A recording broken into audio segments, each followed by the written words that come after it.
Welcome to the Emo Social Club podcast, broadcasting to you from emosocialclub.com, I guess. I'm Brian, and I'm sitting here across the screen from Dustin of Thrice. Dustin, welcome to the podcast. Hello. Yeah, thanks for having me. What a pleasure. You are, I think of it like there just always has been a world in which Thrice has been a band. It's like when we are an emo podcast, but I'm like, Thrice was like kind of originally part of that scene when I first got introduced to it through bands like The Used, Underoath, Story of the Year. And I'm like, oh yeah, Thrice. They're that band. They're like untouchable. They're like just the cream of the crop. They're like, yeah, that's what everybody's striving to do. So this is a very interesting chance to talk to you. And I'm very excited to have you on. Thank you. Yeah, I appreciate it. We asked two questions to all of our guests. The first one is, what is the most emo song you are listening to right now? Most emo song. Can I answer that just from like my heart and not by some external definition? I don't know. Yeah, it is from your heart. I feel like the most emo thing I've been listening to in general is Medium Build, if that tracks for you. It gets me. And maybe In My Room is a good tune for that. I don't know. That's what my heart says, but I don't know. Do you? I don't know if there's a better answer. No, I mean, look, it's whatever is making you feel something right now, I guess, or yeah. I mean, Thrice maybe not be an emo band, or maybe like it leans like sort of in the same scene, but certainly like I feel like there's a lot in the lyrics and a lot in the emotions of Thrice that also is like, being influenced by a lot of this emotional music in the world, right?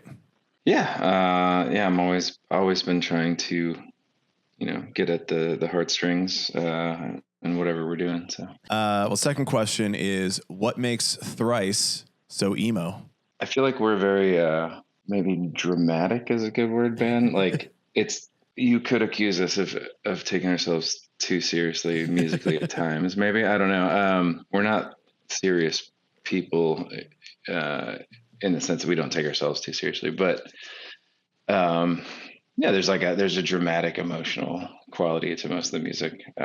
Definitely theatricality. I think that's something that, when I originally heard Thrice back in 2000, I guess it was Deadbolt, I think was the first song I'd ever heard by Thrice. And I was like, it's very like emotive in the same way as bands that I was listening to at that time. But there was like a little bit more of a theatricality sense of like the louds and the softs and how it moved between. I think it helped that like, you are also a guitarist in the band. So it's not just like a lead singer and then guitar. I always feel like there's a separation when the singer is not also like an instrumentalist in the band. And then they're like you bring like a little bit more theatricality because you're writing the music with the lyrics and the vocals all together. Maybe I've never thought about it that way, but that is interesting. I mean, it definitely changes the way that you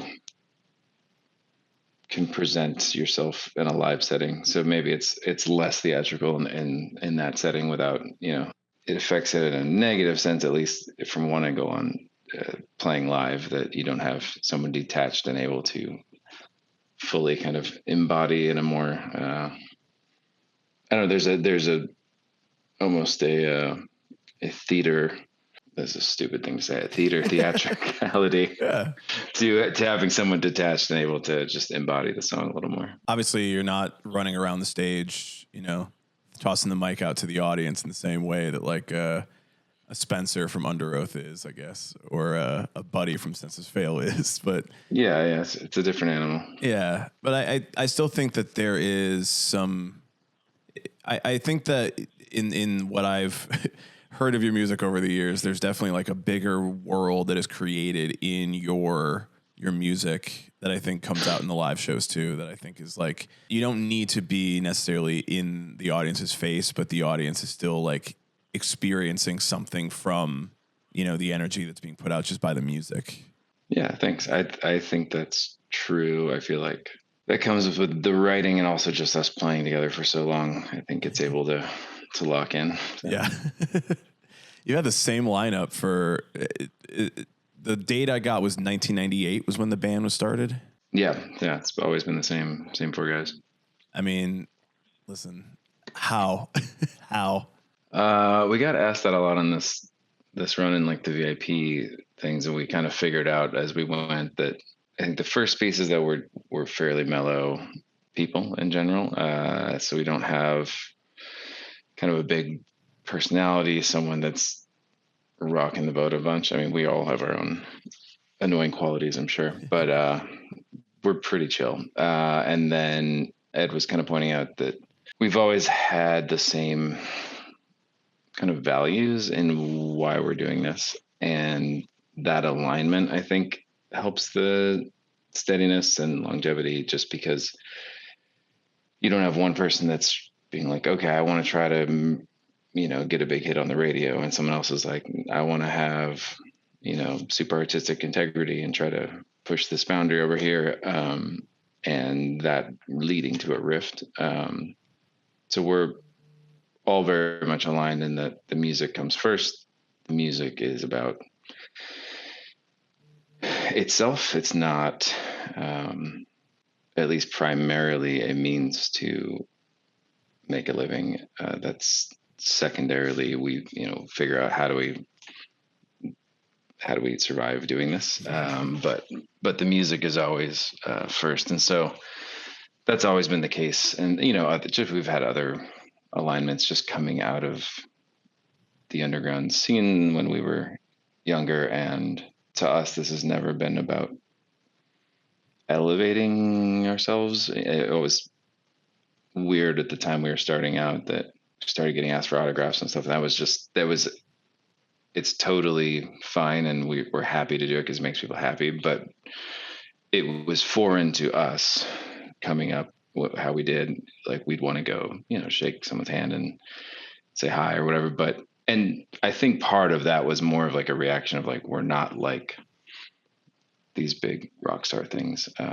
So it might not have even been very pure of a motivation of not asking for an autograph, but there were positive things coming out of this idea of like, everybody in the room is on the same level and we're all a community and sharing something together. So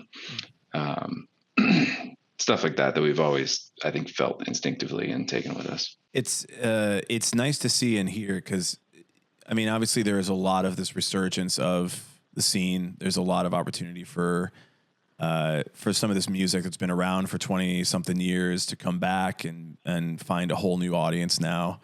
And some of that I've seen, like, the attention is there, the interest is there in having these bands, who may have had a lot of those egos and a lot of those unaligned goals, and say, hey, there's a lot of interest in your band, like, come back and play music. And it's not the same lineup, it's not the same people, it's not the same.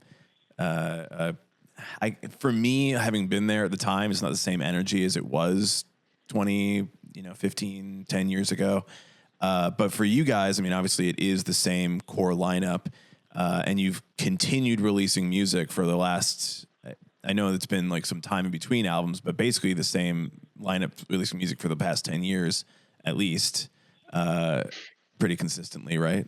Yeah. I mean, we had like 3 years where we didn't do anything, but other than that, it's been 27 years now. So. Yeah. Damn. Have you seen a lot of that? Have you seen a lot of resurgence of Thrice, in the interested parties of the TikTok and the YouTube and those algorithms saying like, hey, we want Thrice like doing stuff again. We want them doing the old stuff, and we want all that. Is that ever a motivating thing for you? Or we're very bad at all the social media shit. Like, just horrible.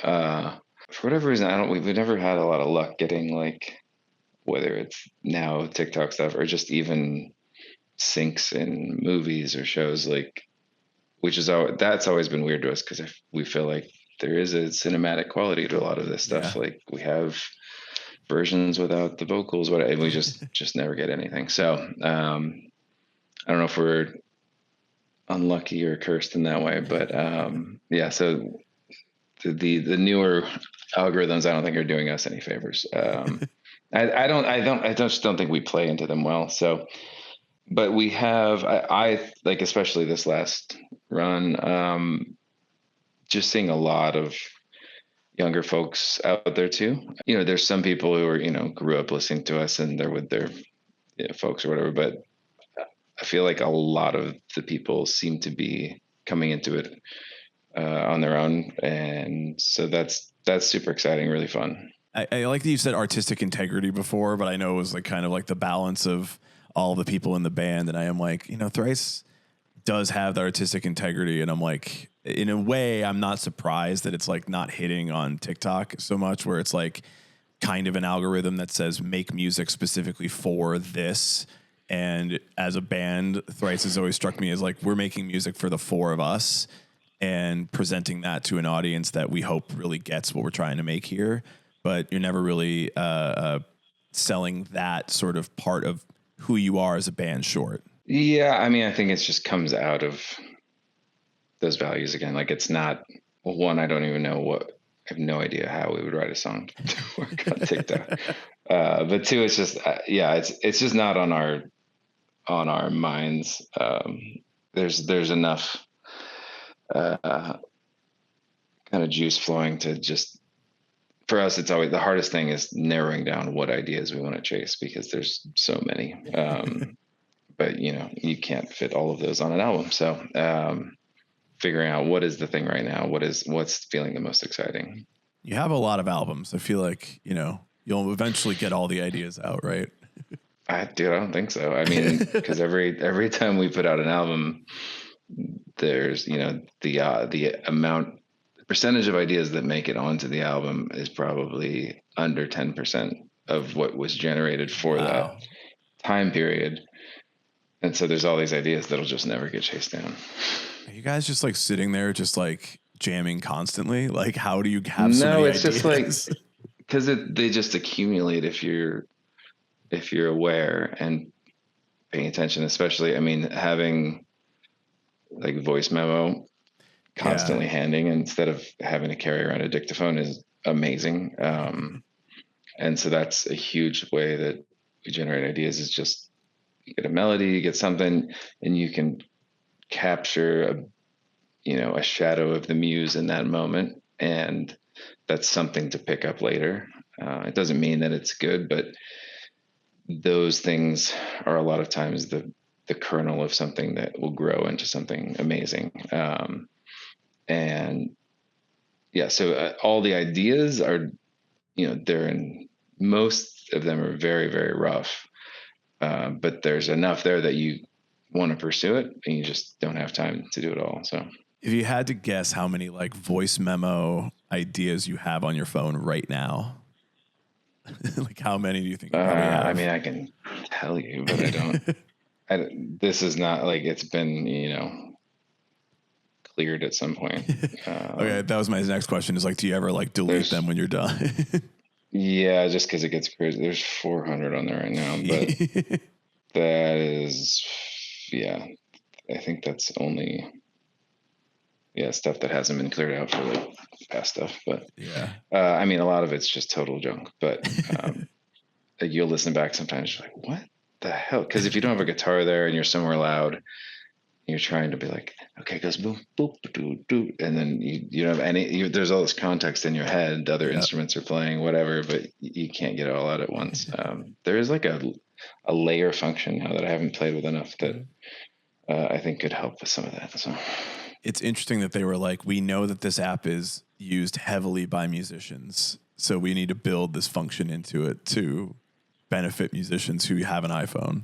Yes, it is pretty cool. How many of those ideas for Horizons West came from voice memos? I don't know. It's hard to say. I mean, I'd say maybe half at least started there, just because there'll be the inkling of it, and then sometimes you'll go do a demo and then share the demo with the band. But sometimes you're just throwing the the voice memo up there. Like I know Albatross started with, it doesn't sound anything like the song now, but that song would not exist, like if that voice memo didn't exist, which is, it's weird because I could show it and you just be like, that sounds nothing like that song. Like it was this way slower, seemed like heavier in a way. Like I was imagining this thing as like, I mean, but there's elements that came through, like the kind of 16th note, like, maybe it's not even 16th on the record, but almost like a disco beat over the chorus. That was like initially in my head from like imagining like a really heavy version of like Naked and Famous or something. But yeah, it's just, if I hadn't captured that weird little moment and had a little, it's the analogy I use is you're gathering materials to build something. Yeah. Like it sucks when you're like, okay, I'm going to build something now. And you're like, oh shit. Like I gotta go gather things. And then you're not building. Yeah. It's very hard to just, unless I mean, I definitely come up with a lot of stuff by just sitting down with an acoustic guitar, especially for like solo stuff, and just playing. And then there's something there, and then I record it, and it might be something or it might be nothing. I'm actually working on writing some solo stuff right now, and just absolutely overwhelmed with ideas for that. Like I had to start categorizing them and ranking them.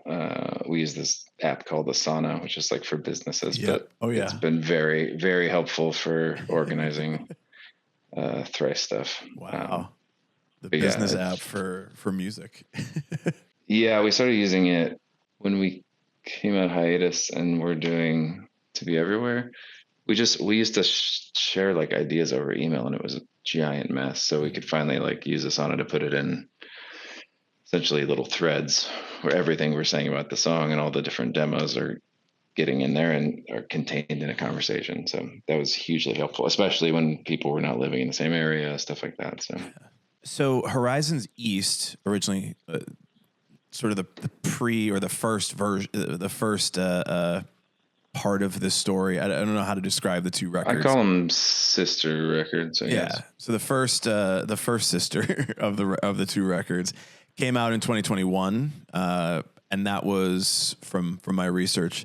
A lot of stuff that came out of the pandemic when you were sitting around and probably writing a lot of stuff. And then this record came out this year, so it was a 4-year gap in between those two. So I'm imagining that there's a lot of writing happening in between those 4 years, but was there a reason that it took so long between the two records to come out with the second sister of the records? Yeah, I mean, the only reason it took so long is because we did the re-recording of The Artist in the Ambulance and did a full touring cycle on that. So it essentially was like an entire other release, because we're mostly on track for about every 2 years for a record. But the reason we were originally going to do East and West, like 6-9 months apart, but we finished East and realized we needed a mental break to really make it as good as we wanted it to be. And so the artist thing seemed like a fun thing to do because we knew we were going to probably tour on it anyway. Yeah, so we had some ideas that originally were going to be on, like we started just as Horizons, and then we were like, oh, we have all these ideas, we'll break it in half, we'll do these two things. And by the time we got around to making West, we had a bunch more ideas that had accumulated. So I think 3 of the 10 songs on there were from that original batch, and the rest were written in that time, that 4-year gap. Yeah, and so it's definitely not a constant writing process. Like there's, in the downtime, it's a very more of a passive collecting, and then it starts coming closer, and then starting to build demos, and then we're kind of all in the room and jamming together. Which is like, this one was a very quick process.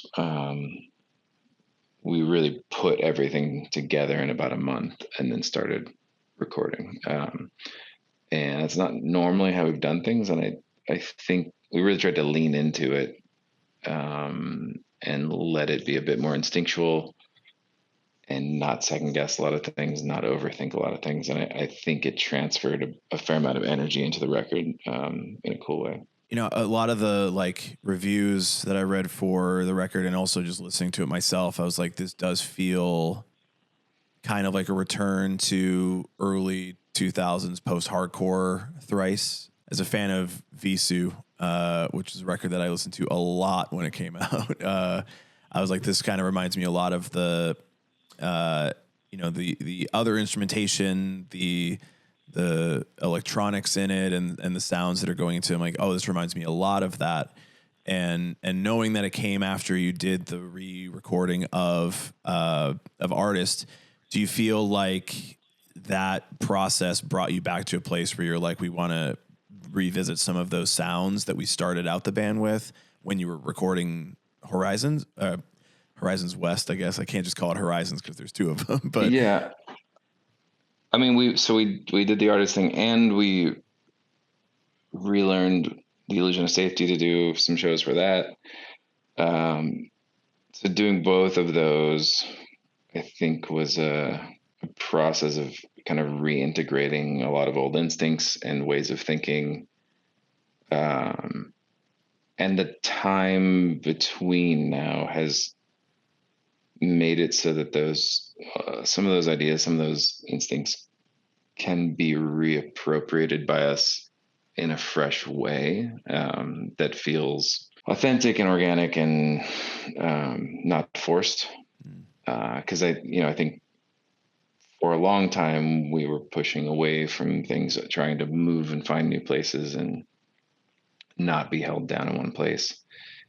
And I think that was a good process for us. I think that was healthy for us at the time, but there is something about the new record that is very much, I think, reintegrating some of those things in a very natural way. And I think that will probably continue going forward in various ways. I don't know exactly how that'll manifest, but it's interesting that I feel like everyone we talk to has a different record that they feel like it's pulling back to, like depending on what one has connected with them the most or whatever. So anything between Artist and like major minor, people are like, oh yeah, it's a lot of that feel. That's a pretty big spread though. So friend of mine did say the Alchemy Index when I was talking to her about it, and she was like, oh yeah, Undertow sounds like it's on Water. And I'm like, yeah, I could hear that. Albatross, I think too, could sound like it's on that. Albatross has been stuck in my head for a few days now, so I was like, oh yeah, I could throw that back to that. The first couple songs, Nash and Blackout, I think is the first song, right? Those reminded me of vheissu quite a bit. Yeah, so there's my 2 cents of the records it throws me back to. You know, I've seen so many like anniversaries lately and re-recordings and all this stuff, and you know, I don't know if a lot of bands are, you know, trying to revisit like what they were doing. You know, I don't think a lot of people are trying to be like, oh, I want to write like I did when I was 16 or 18 and or you know, brand new to this band and in the studio, and it's like I want to write like that again because you know, not any of us are in the same place we were 20 years ago, and why would we want to do that in the same way?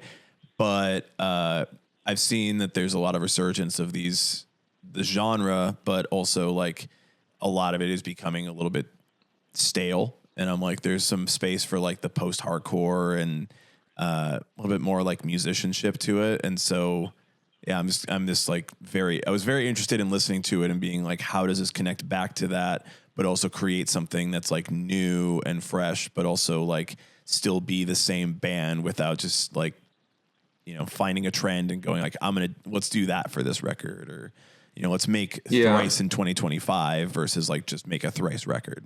Yeah. I mean, I think that's the kind of thing that you could really get in your head about, that idea of like integration. Like I think, at least for us, it has to come naturally. I think if we sat down and we're like, okay, we need to connect to what we were doing before, I think that would go badly. We would just spiral.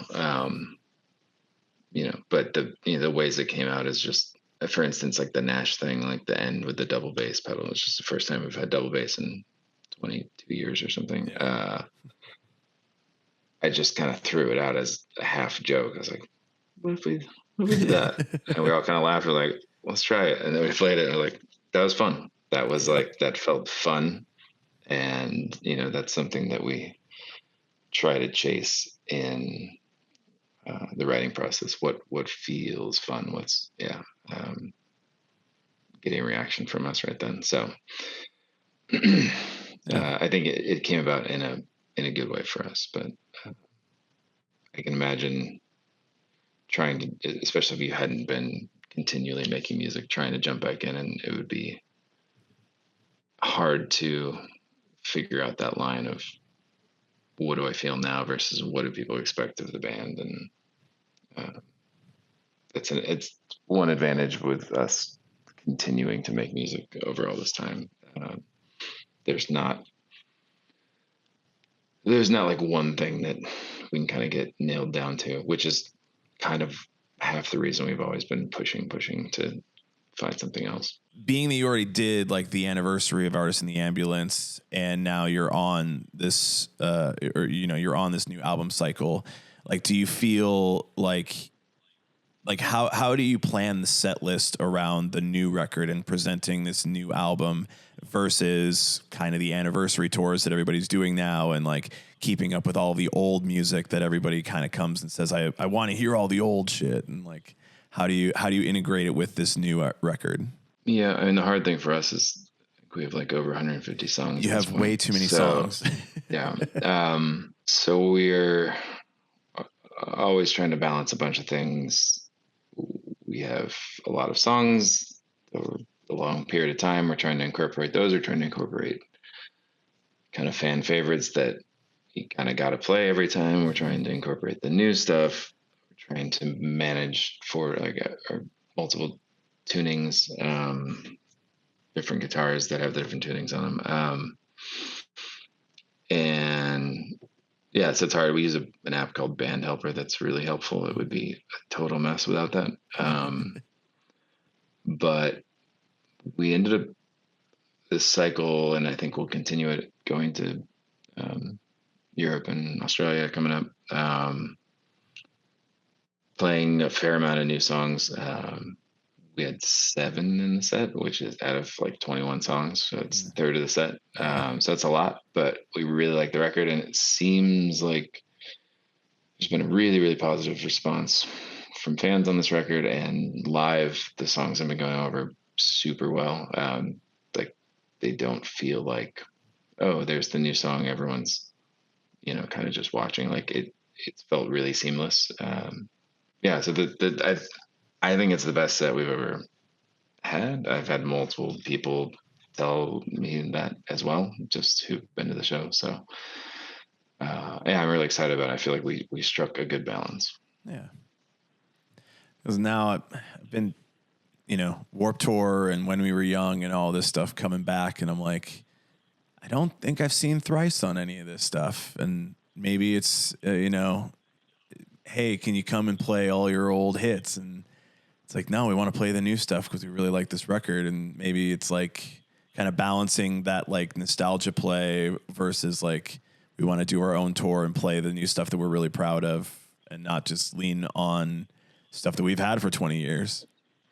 Yeah, we're kind of slowly trying to wrap our heads around that you need to build sets very differently for those kind of festivals. So traditionally we've not probably done that very well, but we're trying to lean into that. Like it's a totally different animal than playing your own headline club show. So. Yeah. Do you have interest in doing those, or is it not something you want to revisit? No, we do, and there are some festivals coming up next year, or I guess if this come out in 26 this year, that will, I don't know when they'll all be announced, but there's a fair amount of them. I guess if there's any other touring plans or anything else that's planned for 2026 that you can announce, if this comes out in early January, we can do that now too. If you have anything you can announce. Yeah, I mean, we're in Europe, we're heading to Australia, and then keep an eye out. There'll be a fair amount of fests spread all over and random shows around those. Yeah, there's some cool stuff coming. And if you're working on solo stuff, are you also putting out some stuff next year and doing some solo shows? I'm probably looking more at early 27, just with the random smattering of Thrice stuff. I don't think it's going to work to put something out and tour on it at the end of the year. So, yeah, but working on that. There might be something around the end of the year, but we'll see. We'll see. You got time. We're literally talking a year ahead. Like I don't actually. That's the bummer. Is yeah. I don't know if, like, it's hard to wrap your head around how early you have to do things in the industry now, like to get physical product out there, to plan tours. All of that stuff is really far out. Like tours are almost a year out, like planning, and then getting physical product out, depending on the time of year, like it's safe is like, 5 months. So like, then you have to like be recording, get it mixed, mastered, artwork turned in. So you have to be thinking really far ahead. That's why Asana is a great app to help. We're not sponsored. I'll take any project management tool. Well, Dustin, where can everybody find Thrice on the internet to make sure they're kept up to date when you are doing these shows this year? Where can they listen to the music? Where can they do all that stuff?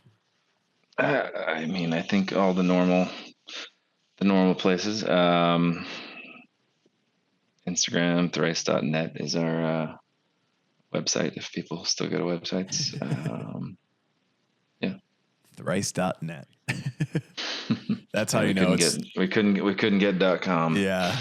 Someone's just been sitting on it forever, and we don't want to pay for it. So, hey, if you already have it, like, why change it? It's like no one's gonna need to know thrice.com now. Yeah. Well, Dustin, this was amazing. Thank you for taking the time, hanging out, talking to us about your music and about Thrice, and this is really cool to be able to have you on, because I've been a fan for a long time. Thanks for having me. So yeah, thanks again, and we'll see you soon. Cheers.